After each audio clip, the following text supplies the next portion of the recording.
En rincones ocultos del mundo, los gobiernos advierten objetos voladores no identificados. ¿Pero son de origen extraterrestre? Este es en realidad un objeto volador no identificado. ¿Los diseños radicales de naves clasificadas son responsables de la supuesta aparición de ovnis? Podría ser la noticia más grande en la historia. ¿Posee el gobierno americano 9 naves extraterrestres?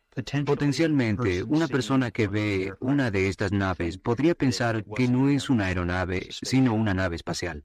¿Vuela para descubrir los secretos de un viaje interestelar? Es un ruido profundo, rasgante, con pulsaciones regulares, como si alguien abriese el cielo con una cremallera. ¿Pero cuál es la verdad?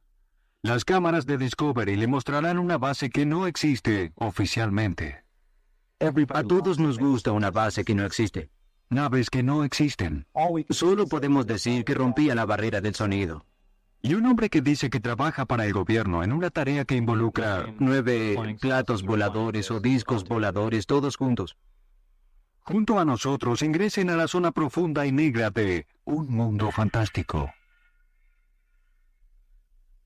Las aeronaves con frecuencia se confunden con ovnis. Lo he visto antes. Hay entusiastas de los ovnis y observadores asiduos en el mismo lugar. Y cuando ven la luz, alguien que conoce cómo es una aeronave automáticamente dice, mira, es un bombardero B-1. Pero alguien que es entusiasta de los ovnis y quiere ver un ovni, esa luz se convierte inmediatamente en la nave madre. En 1992, Steve Douglas filmaba ejercicios militares aéreos en Roswell, Nuevo México. En la oscuridad, su cámara capturó durante unos segundos la sombra de una extraña nave triangular. Llevó la filmación a un experto.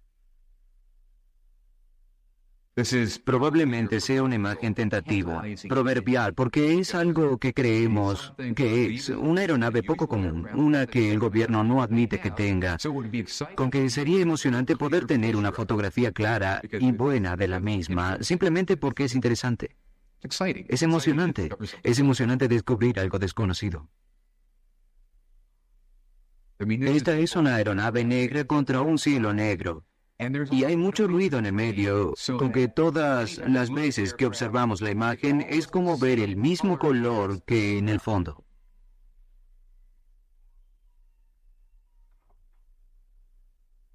Por más que lo intente, Warren no puede mostrarnos lo que la cámara no pudo registrar. Esta es una imagen procesada, que logré utilizando un procesador de imágenes. Pero aún sigue habiendo mucho ruido y es difícil ver algo. Aunque sería muy fácil usar una computadora para ayudar a limpiar la imagen, ir más allá y observarla electrónicamente para luego decir, wow, esto es el cielo y aquello es el ruido, y aquí están los extremos del objeto y los quitaré. Suavizaré los bordes. El problema con ello es que si voy a tener expectativas respecto de lo que veré, entonces usaré esas expectativas en el trabajo que estoy haciendo y terminaré viendo exactamente lo que estaba buscando. Puedo hacer cualquier cosa que desee ver, un plato volador o lo que quieras.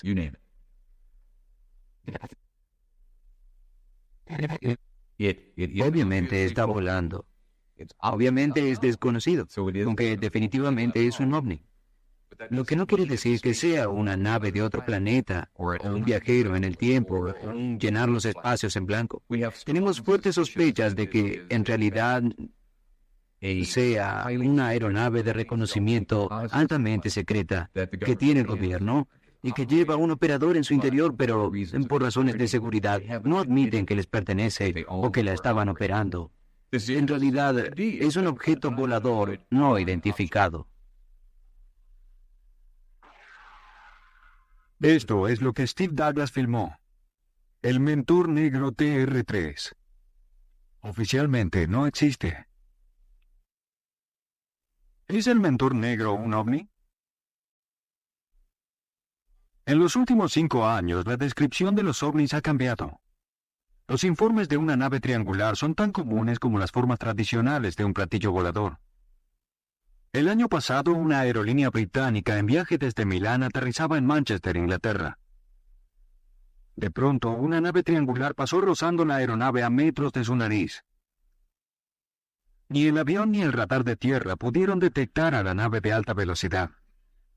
Fue un clásico encuentro cercano. ¿Pero con qué? Los titulares de los periódicos decían que una nave espacial había rozado una aeronave británica. Pero lo que no informaron fue lo que una revista especializada en aviación ya sabía. A menos de 24 kilómetros de distancia, una compañía británica estaba construyendo un prototipo ultra confidencial de una aeronave secreta. Tenía una extraña forma triangular. Es un objeto volador no identificado, un ovni. Con frecuencia se informa de aeronaves extrañas en la prensa. Algunas se convierten en famosas, otras jamás fueron más allá de un prototipo. Son ovnis. No existen oficialmente, y vuelan desde una base que no existe oficialmente.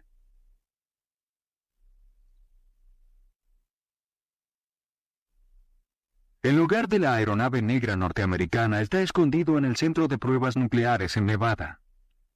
Durante décadas las cabezas nucleares se probaron aquí.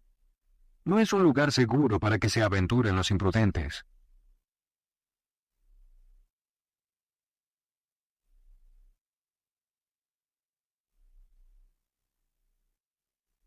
Las Vegas está muy cerca, pero los turistas no tienen noción del mundo negro escondido sobre el horizonte.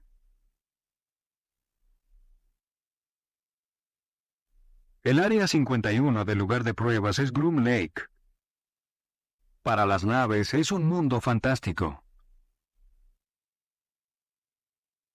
Groom Lake no aparece en ninguna de las instalaciones militares.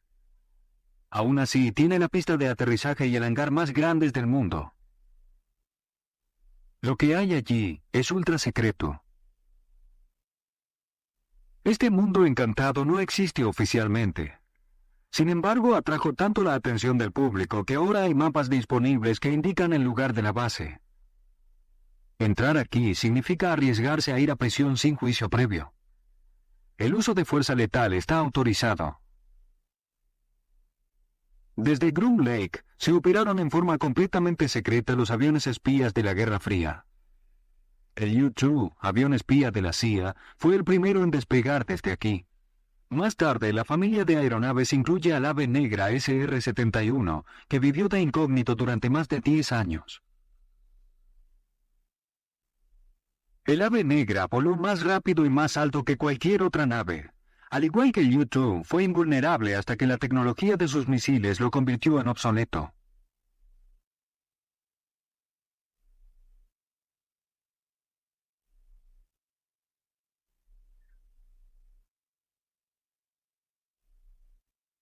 Desconocido para el público en general, el caza secreto se probó aquí.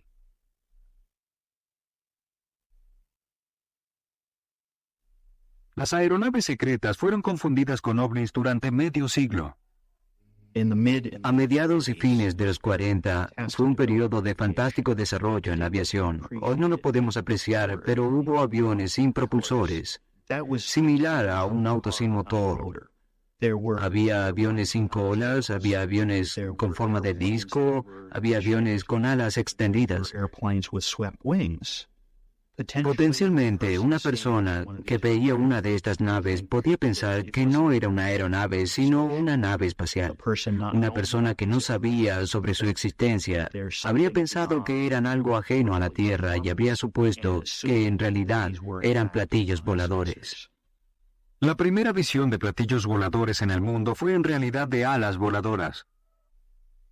El piloto Kenneth Arnold vio una nave Delta, no discos voladores. Luego de haberla visto y aterrizado, Kenneth Arnold conversó con varios pilotos y la idea generalizada fue que habían visto un tipo de arma secreta de los Estados Unidos, un misil guiado o una nave fabricada por los soviéticos.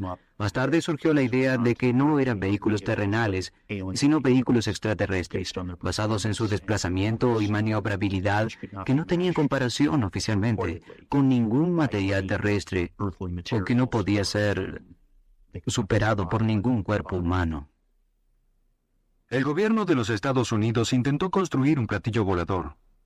El Avrocar fue probablemente el cortador de césped más conocido jamás fabricado. El piloto debió usar una máscara de oxígeno para evitar ahogarse con los restos de césped. Esencialmente era un helicóptero. Fue solo el prototipo tecnológico de toda una familia de aeronaves muy famosa. Aún en la actualidad existe una aeronave famosa que puede engañar a los desprevenidos. El bombardero secreto Northrop B-2. Observarlo implica todo un proceso educativo. Sería comprensible ver esta aeronave poco común y confundirla con un plato volador.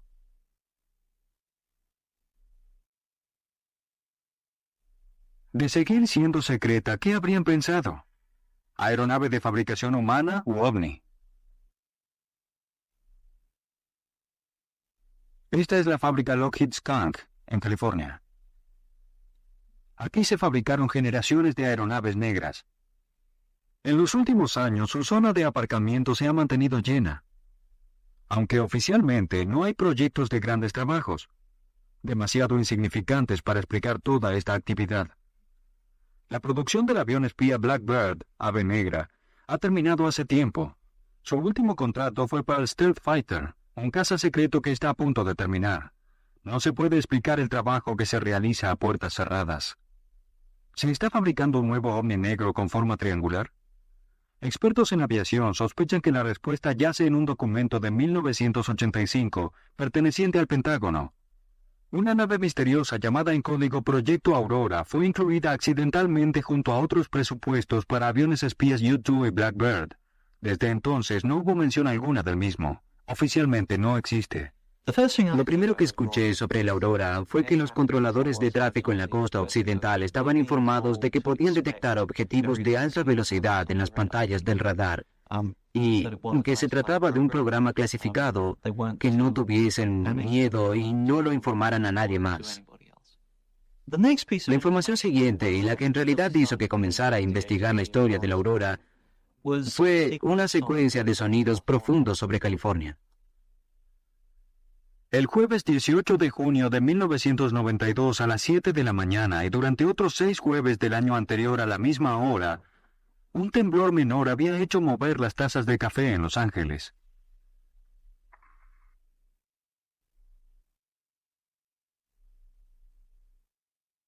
Estimulado por las llamadas telefónicas de residentes preocupados, Jim Murray, del Instituto de Investigaciones Geológicas de los Estados Unidos, se propuso descubrir cuál era la causa de estos temblores. Tiene a su disposición una red de estaciones de registros sísmicos. Rápidamente descubrió que se trataba del doble rugido de una aeronave supersónica. Murray comparó las señales del sonido de la aeronave con las señales producidas por el aterrizaje del transbordador espacial en las afueras de Los Ángeles y por las del Blackbird SR-71 en el vuelo transcontinental que quebró récords de velocidad en 1991. Era completamente diferente. El tamaño y la longitud de onda eran únicos. En realidad recibimos varias señales sonoras al sur de California. Una de las razones es la estación de aterrizaje del Shuttle espacial en la base de la Fuerza Aérea Edwards, que está muy cerca, aquí en el desierto. Es posible deducir la dirección, velocidad y peso del objeto que produce ese sonido si se cuenta con un buen instrumental de registro, con que los misteriosos temblores sónicos fueron relacionados con algo que volaba fuera de las costas. Debido a que no tenemos estaciones allí, no tenemos muchos datos y no se puede estimar con precisión la velocidad de aquel objeto volador en particular. Todo lo que podemos decir es que quebraba la barrera del sonido. También podría ser un meteorito. Hay casos de meteoritos que producen sonidos similares. No era probable que un meteorito pasara regularmente cada jueves por la mañana. La explicación oficial, los aviones caza de la Marina norteamericana. Convenció solo a unos pocos. El descubrimiento importante tuvo lugar cuando Bill Sweetman recibió el dibujo de un testigo de lo que podía ser Aurora. He escrito un par de historias sobre el Aurora, sugiriendo que se estaba acumulando evidencia de que había algo allí afuera, y recibí un bosquejo por correo y una nota de un hombre llamado Chris Gibson. Chris Gibson fue miembro del Cuerpo de Observadores de la Fuerza Real Británica. Fue parte del equipo de reconocimiento internacional, uno de los mejores observadores de aeronaves militares en el mundo. Un día, en 1989, mientras trabajaba en una plataforma petrolera en el Mar del Norte, Chris recibió el llamado de un colega. Había una información de 4 aeronaves. La líder era una Stratotanker KC-135 y a babor había 2 bombarderos caza F-111. Detrás de la cola del Stratotanker KC-135 se encontraba una aeronave negra triangular sin alas ni cola, un triángulo perfecto y nada parecido a lo que había observado con anterioridad.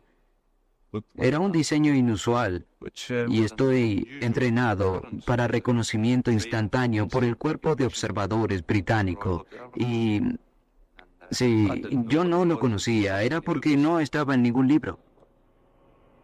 Bien, alguien sugirió que era otro F-111.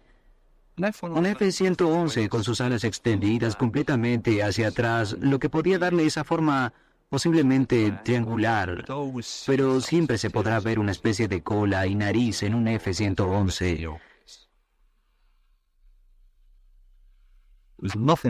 Jamás había visto algo así, pero me temo que jamás podré mantener esa teoría. Esta forma y la vibración sónica le dijeron mucho a Bill Sweetman. Si estás observando una aeronave diseñada para volar a velocidades supersónicas, es decir, 5 o 6 veces la velocidad del sonido o más, hay varias cosas que son absolutamente esenciales. Una es que se necesita que las alas se desplacen completamente hacia atrás. De lo contrario, la nave tendrá graves problemas con la tracción y el calentamiento aerodinámico.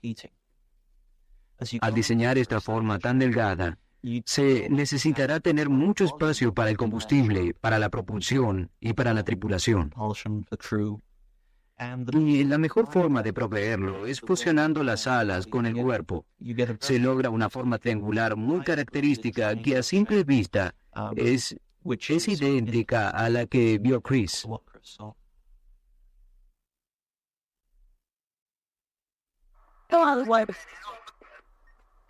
La evidencia fotográfica llegó desde Amarillo, Texas, hogar de una sofisticada estación de detección de señales militares. Lo antes posible, estrella negra afuera. Atentos a la pista de aterrizaje, están advertidos. Creo que fue el 23 de marzo de 1992. Me encontraba aquí en mi oficina cuando la casa tembló por lo que parecía un sonido ultrasónico. Escuché muchos sonidos ultrasónicos con anterioridad, con que sabía cómo eran. Pero este parecía continuar, no se producía y alejaba en forma inmediata. Era un temblor bastante prolongado, se lo podía sentir en el pecho y las ventanas vibraban.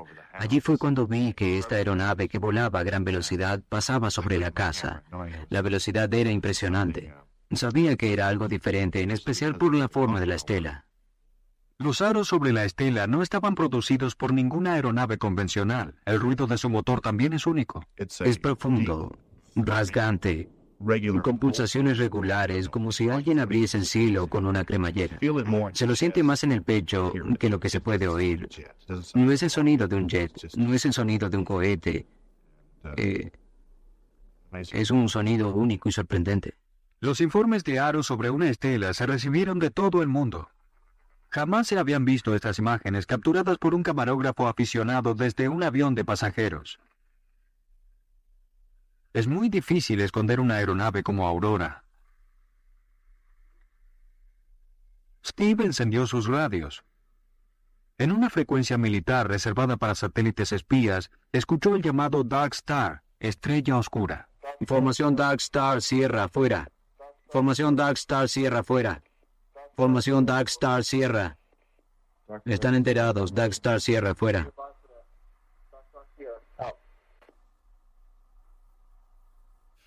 Jamás había escuchado el nombre Dark Star y mantengo una lista de miles de llamados codificados.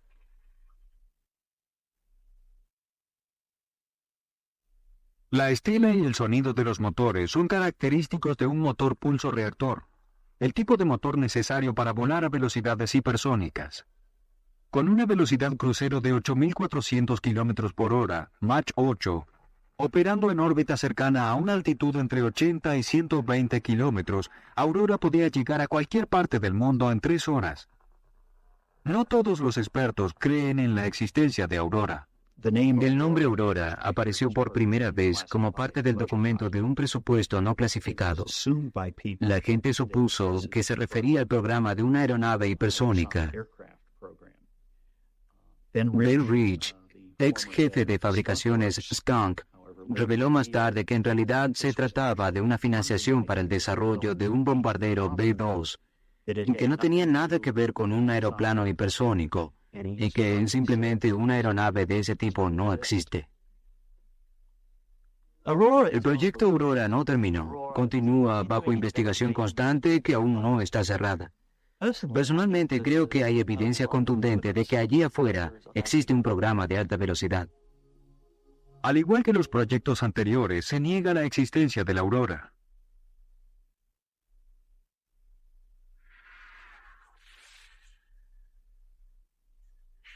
Sin embargo, cualquiera puede volar junto a él en un juego de computadora.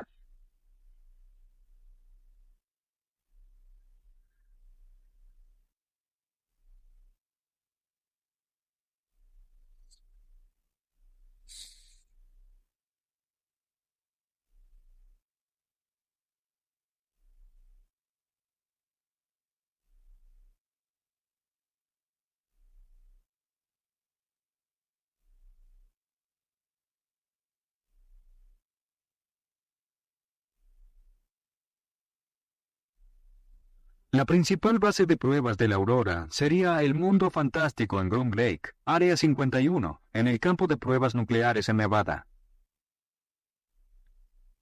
Pero se dice que hay algo escondido aún mucho más profundo en este mundo negro del Área 51. Una nave espacial extraterrestre capturada. El Mundo Fantástico se ha convertido en el foco de quienes dicen que hay una conspiración gubernamental para encubrir un contacto alienígena. Podría ser la noticia más grande de la historia.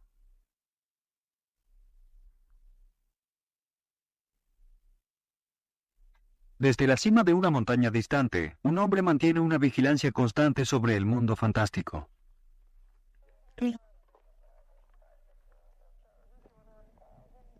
Estoy aquí arriba, en el pico Tikabú, 40 kilómetros al este de la base. Es un pico de 2.800 metros de altura. Es el último puesto de vigilancia pública sobre esta fábrica de gobierno. Vengo aquí porque creo que se debe hacer algo. Alguien debe observar lo que está ocurriendo allí abajo. Hay toda una aventura en ello. A todos les gusta observar una base que no existe, y yo no soy una excepción. Es como si hubieran puesto la base allí para que yo pueda irrumpir en ella. Quiero saber qué está ocurriendo, pero más importante aún, me gusta poder descifrar un misterio. Es como un misterio de Sherlock Holmes. ¿Qué está ocurriendo allí abajo? Se tiene todo tipo de pistas, pero ¿cómo armar el rompecabezas? La base en sí misma está allí. Es como cualquier otra base de la Fuerza Aérea. La veo como una de las imágenes del test de manchas Rorschach. La gente viene y observa este estímulo ambiguo e imaginan lo que quieran con ese estímulo. Algunas personas imaginan conspiraciones, dicen que se está gestando un gobierno mundial único. Otros creen que todos los niños perdidos del mundo han sido traídos a este lugar. Otros ven solamente programas negros. Otros ven espíritus. Creen que allí hay extraterrestres comunicándose de alguna forma u otra con el gobierno y que se les puede enviar amor y atraerlos hacia nosotros. Las historias son tan variadas como las personas que llegan a este lugar. Estas creencias se basan en las declaraciones de un único hombre. Había 9 platos o discos voladores todos juntos. Rachel, Nevada. Población 101 personas y disminuyendo. Sus habitantes han visto muchas cosas extrañas volando sobre las montañas que rodean a el mundo fantástico.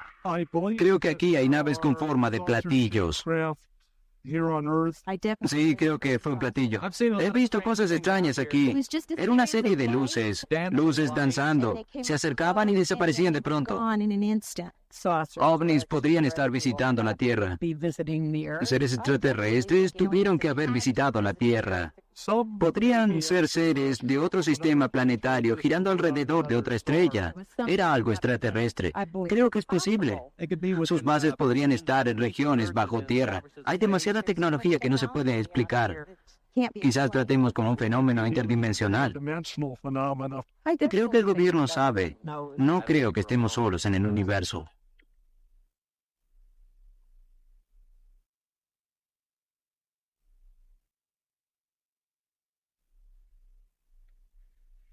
Más allá de Groom Lake se encuentra Papoose Lake, área S4, hogar de una supuesta base de platillos voladores.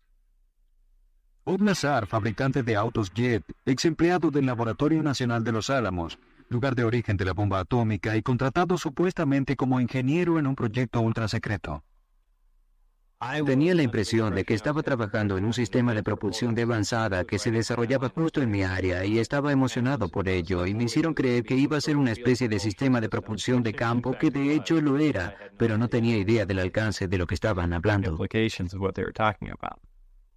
Lazar dice que lo hicieron volar desde Las Vegas hasta Groom Lake.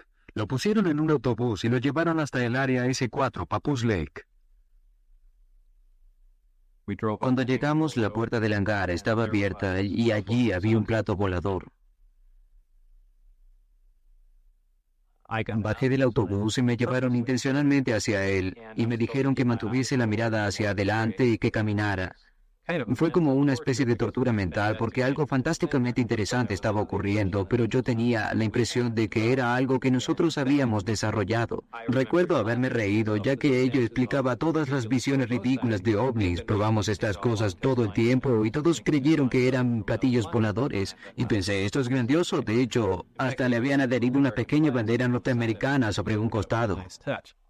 Muy pronto, Bob descubrió que era de origen extraterrestre. Un poco más tarde me acompañaron hasta su interior y fue extremadamente obvio que era algo que nosotros no habíamos hecho, porque después de ver lo pequeño que era su interior, era obvio que no había sido hecho para transportar a un ser humano.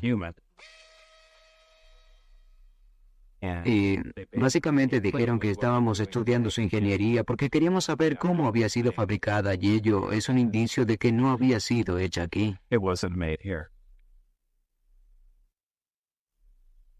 El disco mismo tenía 3 niveles, el nivel superior, al que jamás debía subir, el nivel medio donde se trabajaba y el inferior con amplificadores de gravedad y desde donde se podía tener acceso a la base de la nave. Estar allí inspiraba temor.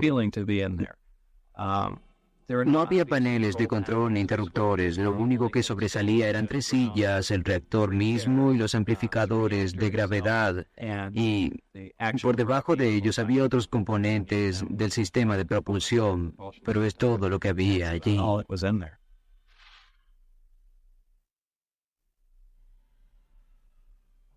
Bob Lazar ha sido investigado por un periodista del canal televisivo local. Lo llaman el Watergate cósmico. Hubo historias flotando alrededor de Nevada durante algunos años. Algunas aparecieron en los periódicos con referencias a programas secretos, ocasionalmente con referencias a tecnología extraterrestre. Se produjeron las mismas referencias entre los grupos seguidores de ovnis, personas diciendo que hay una base secreta en Nevada. Es mejor investigar estas cosas. Entonces, alrededor del año 1987 comencé a investigar. En 1989 conocí a Robert Lazar y la historia que me contó era una historia increíble. Pensé que si se podía comprobar sería la noticia más grande en la historia de la humanidad. ¿Es cierta la historia de Lazar? ¿Existe algún registro del empleo anterior de Lazar? Para mí mismo y para mi estación televisiva, la clave de su credibilidad, la clave de la historia fue siempre Los Álamos, porque si trabaja en Los Álamos, si trabaja en proyectos clasificados, se justifica por lo menos que hubiese sido traído a Nevada para trabajar en otros proyectos clasificados. Para probar su veracidad, quisimos ir a Los Álamos y que él nos mostrara a los alrededores. Dijo, ¿los puedo llevar? Pensé, bien, lo creeremos cuando lo veamos. Entonces estuvimos allí un fin de semana. Hay menos gente en el laboratorio y Bob de hecho nos llevó hasta allí. Lo seguimos por todo ese laberinto de diferentes laboratorios e instalaciones y él conocía muy bien el lugar. Se movía como un conejo en su propia madriguera. Sabía dónde estaba todo y ello me impresionó porque ¿cómo podría conocer el lugar sin haber estado allí? Los Álamos no colaboró desde el principio. Pasaron años y años y aún no puedo tener la confirmación de que Bob haya trabajado allí. No tenía sentido que no tuvieran registros de alguien que había trabajado allí hace algunos años, pero eso era lo que me decían. Entrevisté a otras personas que trabajaron con Bob y dijeron que había sido un empleado del lugar, que era un físico y que trabajaba en proyectos clasificados. Si ese era el caso, ¿dónde están los registros? Porque hasta el día de hoy no hemos podido encontrarlos. Lo que me demuestra que alguien ha intentado hacer desaparecer los antecedentes de Bob para que pocas personas creyeran en él.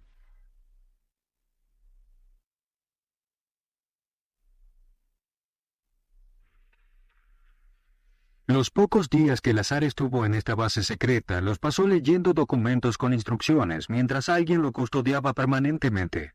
Era claro que el gobierno poseía un conocimiento detallado de los extraterrestres. Era claro que la nave espacial no era una adquisición reciente. Parecía como que habían estado trabajando en el proyecto por lo menos un par de años, pero pudieron haber sido 20, no lo sé. Cada grupo trabaja en una parte muy específica de la nave. Por ejemplo, había un grupo trabajando en la metalúrgica de la nave. Nuestro grupo como tal tenía el trabajo específico de examinar el sistema de energía y propulsión de la nave. Una vez entré en el hangar y estaban todas las puertas abiertas y se podía ver que había otras naves y que todas eran completamente diferentes. Y me dijeron que todas las fuentes de energía y sistemas de propulsión eran idénticos en todas ellas. Hasta donde yo sé, muchas de ellas eran operativas. El resto pudieron haber sido maquetas de cartón con que realmente no puedo hacer ningún comentario.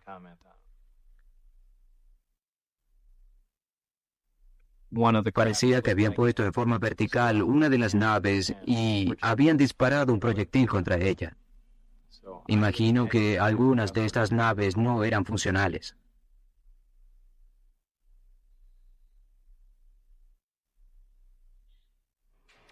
Había 9 platillos o discos voladores, todos juntos. George Knapp convenció a su estación televisiva para someter a Bob a la prueba del polígrafo, un detector de mentiras.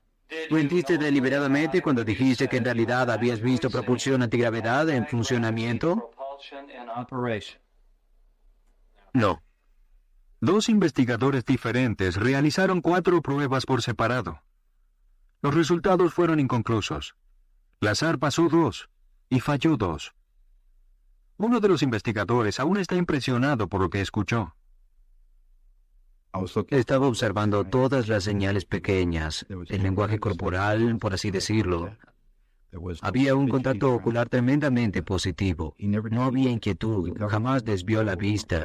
Interrogamos de varias formas. Hice las mismas preguntas de formas diferentes. Prepararlo y realizar las pruebas fue experimentar una emoción, una especie de emoción que honestamente ha cambiado por completo mi visión de las cosas. Comenzamos la primera prueba y todo salió como lo habíamos imaginado. No lo estaba haciendo bien. Reaccionaba a las preguntas relevantes con mayor intensidad que a las preguntas de control, que son las que indican si una persona miente o no, porque muestra que esa persona no se siente cómoda con sus respuestas. Estas preguntas lo perturbaban. Básicamente, ¿alguna vez has visto volar un platillo en el Área 51? Creo que se le hizo la misma pregunta de 2 o 3 maneras diferentes. El segundo diagrama se realizó con otra pregunta sobre el amplificador de gravedad o reactor antimateria como parte de la energía.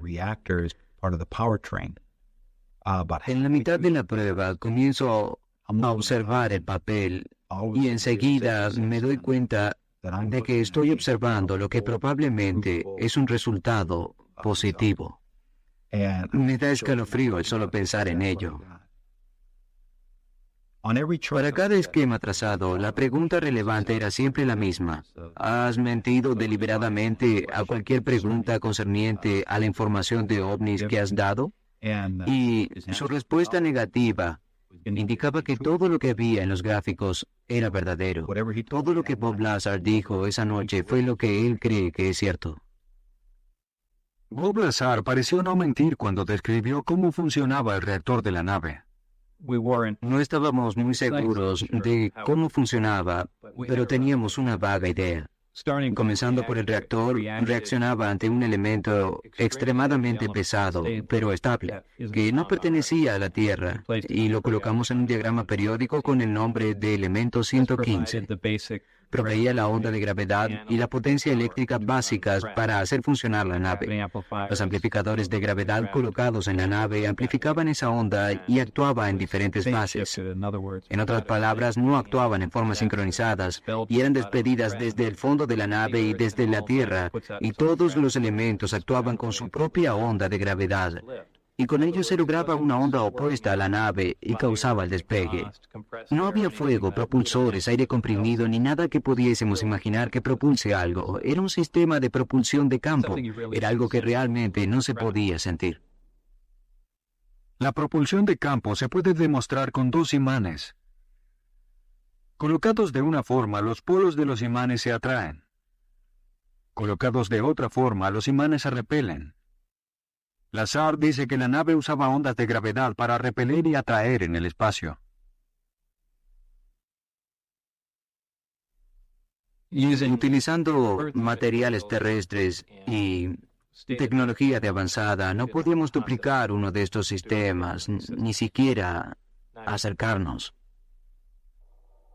Lo que estábamos viendo era un reactor de aniquilación total, un reactor que reaccionaba ante la materia, ante cualquier materia, ante algo que ni siquiera habíamos tocado. Sabemos que es posible. Sabemos que tenemos reactores a fusión.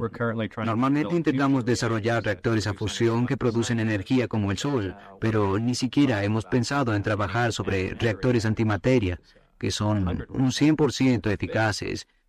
Y aquí había un modelo funcional de ello, y no solamente era un modelo en funcionamiento, sino que también era pequeño, era algo que una persona podía elevar. Estábamos mirando algo que podíamos sostener en la mano y darle más potencia que la que logran nuestras plantas nucleares. No solo se trataba de una tecnología más avanzada que la nuestra, sino que era algo realmente grande. ¿Trabajó Bob Lazar en el Área 51? No hay evidencia contundente. ¿Es Bob Lazar un científico calificado? ¿Sus respuestas son precisas? Los resultados de las pruebas en el detector de mentiras no son convincentes. La investigación de un hombre, Tom Mahood, un ingeniero de California, demostraron una mentira detrás de la otra en las respuestas de Lazar. Pero al principio lo habían encontrado convincente. Hace 3 años me conecté a Internet. Comencé a navegar y me crucé con la historia de Bob Lazar y realmente la encontré fascinante. La forma en que describía los hechos parecía como que había un halo de verdad y había muchos detalles en sus declaraciones que realmente me resultaron fascinantes, me cautivaron. Hubo un par de veces en las que me desperté en medio de la noche perturbado. Realmente creí su historia, me pareció creíble. Lo primero que comenzó a desmentir su versión es que yo vivo cerca del Laboratorio Tecnológico de California, y Lazar decía que en una parte de su versión había estado trabajando allí y que habían hecho desaparecer su registro.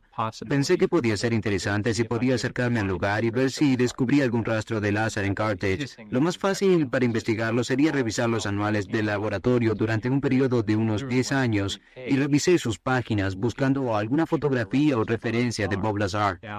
Podría ser que lo hubiesen borrado de los registros escolares, pero es poco probable que alguien reemplace el anuario de la universidad. Revisé todas las páginas y no encontré ninguna referencia suya, con que comencé a pensar, bien, tal vez tiene un diploma en física, pero por alguna razón no quiere que la gente sepa de dónde es. Por lo tanto, fraguó la historia de Carthage. Comencé a tener algunas dudas de una historia que me había resultado bastante creíble. Lazar dice tener una educación universitaria.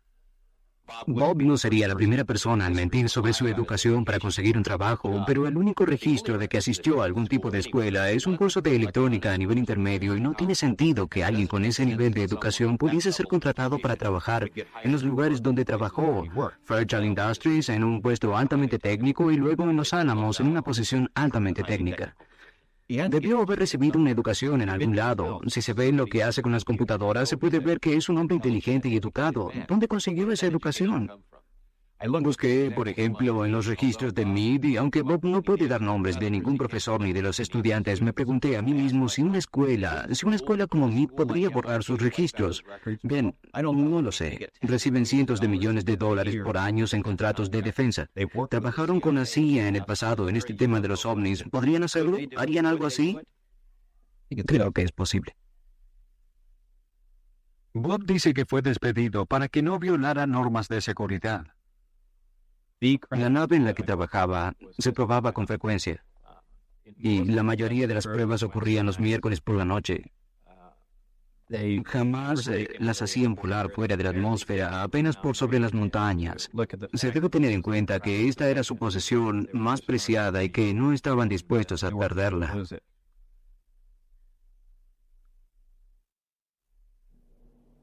Tenían los horarios de las pruebas específicas y de sus fechas. Traje a algunos amigos uno de los días de prueba en los que yo no trabajaba para que viesen las pruebas con sus propios ojos. Está allá arriba. Lazar dice que vieron una luz muy brillante. Era la nave extraterrestre desplazándose por el cielo en direcciones y ángulos más allá de los recorridos por una nave convencional. ¡Vengan aquí! ¡Por aquí!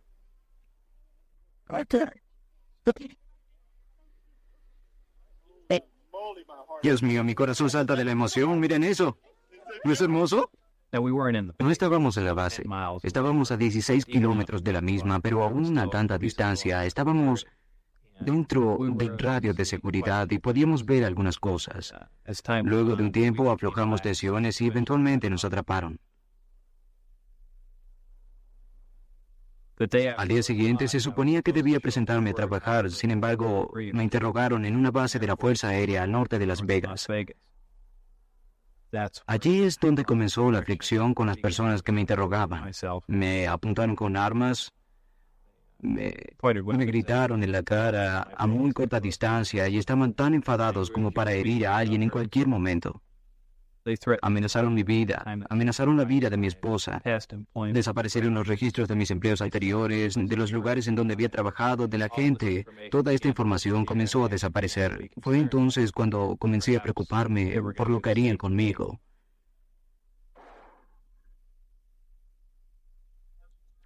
Entonces pensé que era necesario ver a la gente de la televisión local porque pensé que si salía en las noticias no podrían hacerme desaparecer por completo. Sería demasiado sospechoso si de pronto una persona que había hecho ciertas declaraciones desapareciera, aunque fue como una especie de póliza de seguro para mí. Bien, hay varios, en realidad 9 platillos voladores, discos voladores que son de origen extraterrestre. Luego de que Lazar divulgara su historia, fue arrestado y acusado de participar en actividades ilegales, ayudando a organizar una casa de prostitución en Las Vegas. Cuando Bob vino y me dijo que había estado involucrado en este tipo de actividades ilegales, vi cómo toda mi vida profesional pasaba frente a mis ojos. Estaba muy preocupado. He creado y desarrollado un sistema computarizado para que una casa de prostitución local pudiese ser dirigida eficazmente en la ciudad y ello, en efecto, es contra la ley. Finalmente lo convencí de que debía divulgar esta historia. No puedes dejar que otro lo haga porque lo hará. Pudo haber sido un error desde el punto de vista legal para él, pero creo que fue importante. Nadie había sido juzgado por ello desde 1800 en Nevada. De hecho, este era el primer caso desde entonces, y era extraño que a un caso pequeño como este hubiese estado involucrado el personal del FBI en la audiencia. ¿Con que existieron presiones para crear mucho más furor que el necesario? Seguro, creo que sí, buscaban algo para desacreditarme. Lazar admite que ingresó en la base de datos del Registro Estatal de Vehículos en busca de policías secretos. No le sorprendía el hecho de que la policía deseara enjuiciarlo con el mayor rigor posible. Todos sabemos que las personas inteligentes realizan cosas estúpidas. Si Einstein hubiese sido arrestado por conducir en estado de embriaguez, no creo que el hecho hubiese afectado su teoría de la relatividad. Pero Bob es por naturaleza un rebelde y un solitario. Tiene una bandera con la insignia de los piratas en su casa. Le gustan las armas, corre autos jet, organiza espectáculos con fuegos artificiales prohibidos. Hace cosas fuera de lo convencional. Es lo que más le atrae. Esto no significa que no sea un científico. No significa que haya trabajado en los lugares que dice que trabajó. Sospecho que ciertas personas, jamás le creerán de una forma u otra. Lo difícil es cómo probar lo opuesto. Si no trabajó allí, no se puede comprobar. Si no trabajó allí, la forma de probarlo es a través del tipo de registros que ya no existen, aunque al menos no son accesibles a personas como yo.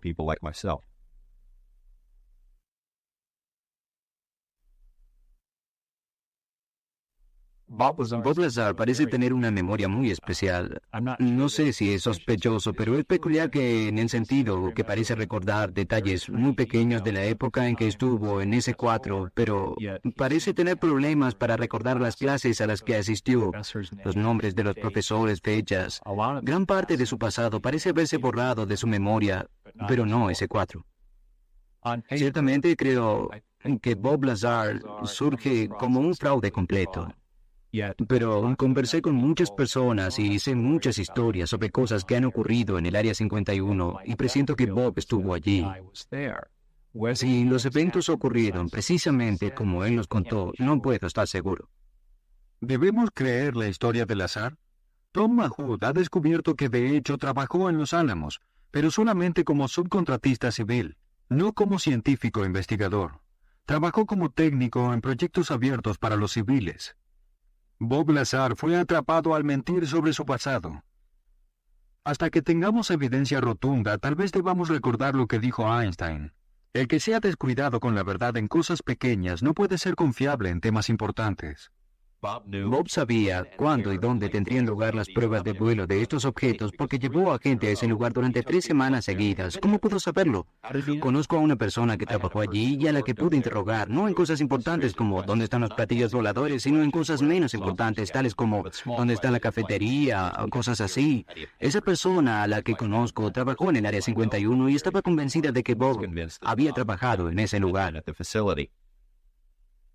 ¿Será esta la noticia más grande en la historia de la humanidad?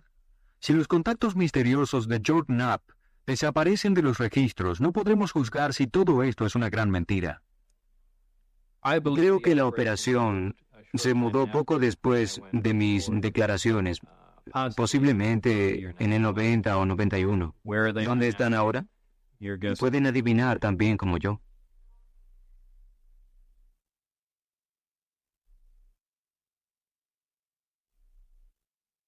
¿En qué podemos confiar? Hay grandes casos. El material de la nave era muy suave, un tipo de vidrio negro. Testigos oculares convincentes. Negro noble. ¿Hay datos contundentes? Hay una nueva noticia fascinante.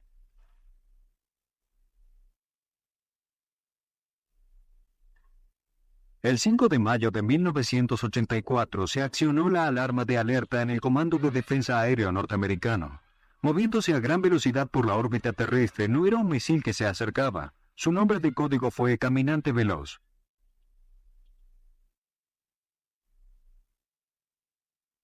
Flotando en la órbita terrestre se encuentran los satélites operados por el Programa de Apoyo de Defensa de Estados Unidos. Su trabajo es dar el primer aviso del ataque de misiles sobre los Estados Unidos. Los sensores del satélite son tan delicados que también detectan señales de calor, incluso las emitidas por incendios menores.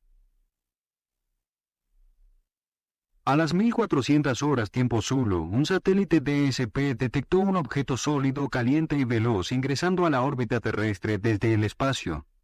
Pasó a 24 kilómetros del satélite y volvió a internarse en el espacio. Fue rastreado durante 9 minutos. Un sumario supersecreto del Caminante Veloz muestra la hora y el lugar del incidente, las señales de calor del objeto y su paso por la órbita terrestre. La información llegó a manos de un investigador de ovnis. El lugar donde apareció en el campo del sensor indicaría que el objeto se acercaba hacia el campo del sensor desde el espacio. Pasó por el sensor y se internó nuevamente en el espacio. Indicaría que se trataba de algún tipo de nave con la habilidad para maniobrar.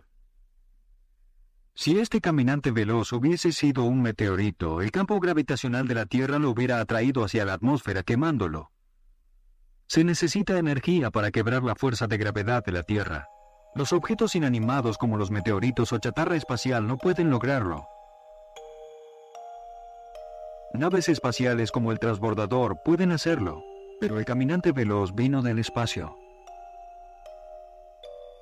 Y allí lo tienen evidencia contundente, se tiene la telemetría del satélite, la información, sistemas, datos sobre los que se puede volver, investigar y verificar. En el pasado las apariciones de ovnis eran meramente de testigos oculares, pero ahora tenemos un sistema de defensa muy sensible que nos envía información a la Tierra.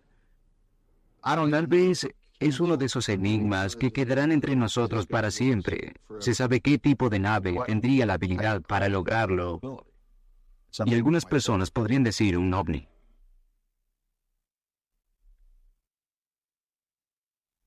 ¿Hay alguien allí afuera? Un astrónomo estimó el número de civilizaciones que probablemente hayan existido en el universo. Consideren el promedio de formación estelar en una galaxia y una fracción de estrellas con planetas. Estimen la proporción de planetas que pudieron haber tenido vida. Calculen la fracción de seres vivos que se convirtieron en civilizaciones. Determinen cuánto tiempo hace que esas civilizaciones fueron detectables.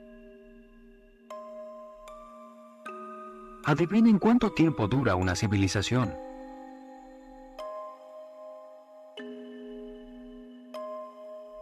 No olviden que algunas civilizaciones pueden existir por muy poco tiempo.